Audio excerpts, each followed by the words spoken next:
Hello Rohan, this is संकेत दातिरो। मैं आप सबको वेलकम करता हूं हमारे इस चैनल में जिसका नाम है इंडियन एंटरप्रेन्योर्स हब, जहां पर हम लोग बात करेंगे बिजनेस और स्टार्टअप अपडेट्स के बारे में डेली। तो देखते हैं आज के स्टार्टअप अपडेट्स क्या क्या है। Let's dive in. अपडेट आता है फेसबुक के बारे में और ये आज की सबसे गर्मा गर्म खबर है। फेसबुक के बारे में एक आर्टिकल छप के आया वॉशिंगटन पोस्ट में, जिसमें उनका दावा था कि फेसबुक बीजेपी की जो भी पोस्ट होते हैं उन्हें सप्रेस नहीं करता है। जैसे ये आर्टिकल छप के आया वैसे इंडियन नेशनल कांग्रेस भी खड़ी हो गई उनके साथ और वो सब मिलकर कहने लग गए नहीं, बीजेपी वाले सब ये पूरे मीडिया को और पूरे बिजनेस वर्ल्ड को कंट्रोल करके रखते और फेसबुक ऐसे बीजेपी को सपोर्ट करता है, उनके एजेंडा को फॉलो करता है। मतलब कुछ भी, क्या पूरे दुनिया के बिजनेसेस सिर्फ बीजेपी के इशारों पर चलेंगे क्या? कुछ भी चलता रहता है यार। देखते क्या होता है आगे जाते हुए। आज का दूसरा अपडेट आता है स्विगी के बारे में। स्विगी के जो डिलीवरी पार्टनर्स थे उनके पे कट के बारे में ये अपडेट है।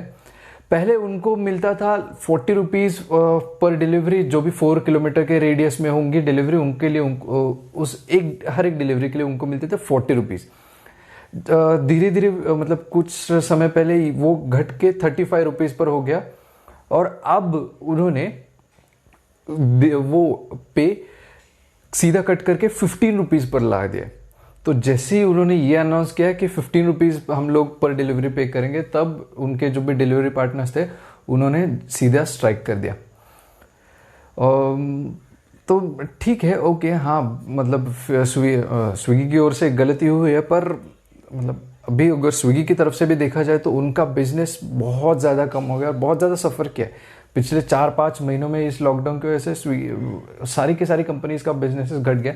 स्विगी ने भी अपने बिजनेस का नियर अबाउट 70% घटने के बारे में अनाउंस किया, बताया था। तो कंपनी बुरे वक्त से गुजर रही है और उनके पास अभी एक्सटर्नल फंडिंग भी नहीं मिल पा रहा, क्योंकि काफ़ी सारे इन्वेस्टर्स उनके चाइनीज़ थे, तो इसकी वजह से उनको पैसा भी नहीं आ पा रहा। तो इसीलिए उनको सर्वाइव करने के लिए कुछ ना कुछ स्टेप्स तो लेने पड़ेंगे। स्विगी ने काफ़ी सारे ले ऑफ्स भी किए, कॉस्ट कटिंग करा, सब किया। अभी स्विगी क्या है, डिलीवरी कंपनी है, तो उनका कोर क्या है, डिलीवरी। तो वो डिलीवरी के लोग तो कम नहीं कर सकते, मतलब उनके जो डिलीवरी पार्टनर्स है उनको कम तो नहीं कर सकते। तो अभी मतलब उन्होंने इसीलिए उनका पेमेंट कम कर दिया। हाँ, मालूम है कि थोड़ा नहीं, बहुत ज़्यादा कम हो गया है। ये 15 रुपीज़ पर डिलीवरी बहुत ज़्यादा कम है 35 रुपीज़ के कंपैरिजन में, पर फिर भी मतलब अभी कंपनी बंद पड़ने से अच्छा है कि थोड़ा बहुत कम पैसे लो। और दूसरी बात, मतलब दूसरी साइड ये भी है, हाँ, एम्प्लॉयज़ को बहुत मुश्किल हो रहा है इस मतलब इतने कम पैसों में सर्वाइव करना, इतने कम पैसों में अपना महीने भर का खर्चा चलाना। पर अगर लॉजिकली देखा जाए तो अभी हमारे खर्चे भी तो कम है ना। मतलब अभी हम लोग बाहर खाना खाने नहीं जा रहे, बाहर घूमने नहीं जा रहे, नई शॉपिंग नहीं कर रहे, कोई ज़्यादा कुछ नया खरीदारी नहीं कर रहे। तो अगर हम लोग थोड़ा ध्यान से देखें तो अभी खर्चे भी कम है, इनकम कम है पर खर्चे भी तो कम है। तो थोड़ा बहुत कंपनी को सपोर्ट करके, थोड़ा बहुत कंपनी के साथ रह के हम लोग इसे समझा बुझा के इस बुरे वक्त से सब साथ में बाहर निकल सकते हैं। हाँ, मालूम है स्विगी की तरफ से भी गलती हुई है अभी कि इतना कम प्राइस उन्होंने कर दिया और डायरेक्ट से झट से अचानक से बता दिया। अभी मतलब आइडियली कैसा कि उनको उनके सारे एम्प्लॉयज़ है, जो भी डिलीवरी पार्टनर्स है, उनको थोड़ा विश्वास में लेके काम करना चाहिए था। कोई वीडियो कॉन्फ्रेंसिंग कर देते, बड़ा एक लाइव इवेंट रखते, बड़ा एक वीडियो इवेंट रखते कि जहाँ पर उनके एम्प्लॉय जो भी वो डिलीवरी पार्टनर्स थे वो ये इवेंट अटेंड करते। स्विगी के जो भी बोर्ड ऑफ डायरेक्टर्स है, जो भी सीईओज है, वो अपने एम्प्लॉयज़ को एड्रेस करते हैं कि देखो हम लोग अभी बहुत बुरे समय से गुजर रहे हैं, हम आपके साथ हैं और सब साथ मिलके इस समय से बाहर निकलेंगे। तो इसीलिए थोड़ा बहुत हम दोनों को ऊपर नीचे करना पड़ेगा, हम दोनों को थोड़ी बहुत मुश्किलों से गुजरना पड़ेगा। ऐसा अगर वो एम्प्लॉयज़ को अपने ट्रस्ट में लेके, जो भी स्टेक होल्डर्स है उनको थोड़ा सा ट्रस्ट गेन करके अगर ये मूव करते तो बात अलग थी। पर उन्होंने झट से अनाउंस कर दिया तो भाई ये ऐसा ही होना ही था। देखते हैं क्या होता है आगे जाते हुए। अगला अपडेट आता है एप्पल के बारे में। एप्पल अब दुनिया की पहली $2 ट्रिलियन कंपनी बनने के बहुत ज़्यादा करीब आ गई है।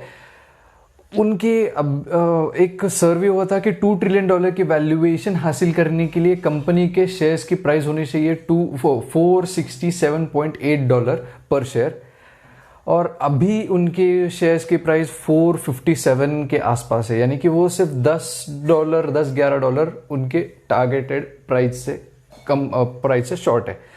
तो बहुत ही जल्द जैसे ये थोड़ी बहुत सिचुएशन सुधर जाएगी, पैंडमिक थोड़ा सा सुधर जाएगा, तो बहुत ही जल्द वो उस मुकाम तक पहुंच सकते हैं और एप्पल दुनिया की पहली $2 ट्रिलियन कंपनी बन सकती है। बहुत बड़ी बात है। $2 ट्रिलियन मतलब कई सारे देशों की उतनी जीडीपी नहीं होती जितनी अभी एप्पल की अकेले की वैल्यूएशन बन रही है। बहुत पावर आ रहा है एप्पल के पास। देखते हैं उस पावर का वो किस तरह से यूज़ करते हैं। देखते हैं क्या होता है आगे जाते हुए एप्पल के साथ। अपडेट आता है हमारे प्यारे रिलायंस के बारे में। रिलायंस इंडस्ट्रीज के अंडर रिलायंस इंडस्ट्रीज अब बात कर रही है दो और कंपनीज को एक्वायर करने के, दो और ई कॉमर्स कंपनीज को एक्वायर करने के बारे में वो बात कर रहे हैं। ये दो कंपनीज है अर्बन लैडर और मिल्क बास्केट। अर्बन लैडर जो कि एक फर्नीचर स्टार्टअप है, बहुत मतलब काफ़ी पुरानी कंपनी और काफ़ी अच्छे से वो उनका स्टेबल बिजनेस चल रहा है। मिल्क बास्केट हालांकि कंपैरेटिवली नहीं है पर उस सेगमेंट में बहुत ज़्यादा पोटेंशियल है। तो इन दो कंपनीज के साथ रिलायंस इंडस्ट्रीज बात कर रही है एक्विजिशन के लिए। तो और मतलब रिलायंस इंडस्ट्रीज की तरफ से स्टेटमेंट मतलब जो भी है कि वो उनका ई कॉमर्स प्रेजेंस जो है इंडिया में वो पूरी तरह से इम्प्रूव करने के लिए, वो और ज़्यादा बढ़ाने के लिए उन्होंने ये डिसीजन लिया है। और देखते हैं ये डील क्लोज कब होती है। तो जैसे ये डील क्लोज हो जाएगी रिलायंस इंडस्ट्रीज़ में और ज़्यादा पोटेंशियल जुड़ते जाएंगे और ज़्यादा वर्टिकल जुड़ते जाएंगे और रिलायंस और बड़ा बड़ा बड़ा होता जाएगा, एक टेक कंपनी में कन्वर्ट होता जाएगा धीरे धीरे रिलायंस। देखते हैं क्या होता है आगे जाते हुए। अगला अपडेट आता है डोनाल्ड ट्रंप के बारे में। डोनाल्ड ट्रंप जो कि यूएसए के प्रेसिडेंट है, कुछ ही दिनों पहले उन्होंने एग्जीक्यूटिव ऑर्डर पास करके टिकटॉक का बिजनेस यूएसए में बंद करने के बारे में कहा। उन्होंने कहा टिकटॉक यूएसए में बैन हो जाएगा अगर उन्होंने 45 डेज में अपने मेजॉरिटी स्टेक्स किसी अमेरिकन कंपनी को नहीं बेचे। तो अभी वो ऑर्डर तो उन्होंने मतलब टिकटॉक को तो उन्होंने बैन कर दिया, टिकटॉक को तो उन्होंने हटा दिया। साथ ही साथ अब उनकी नज़र बाकी चाइनीज कंपनीज पर भी है। जो भी कंपनी चाइना से ओरिजिन रखती है और यूएस में बिजनेस कर रही है, उनको भी वो बैन करने के बारे में इंडिकेट कर रहे हैं। इन कंपनीज में अलीबाबा का भी नाम आता है। अलीबाबा जैक मा की शुरू की हुई कंपनी है, तो बहुत अच्छा बिजनेस करती है, बहुत बड़ा बिजनेस करती है और पूरी दुनिया में उनका बिजनेस है।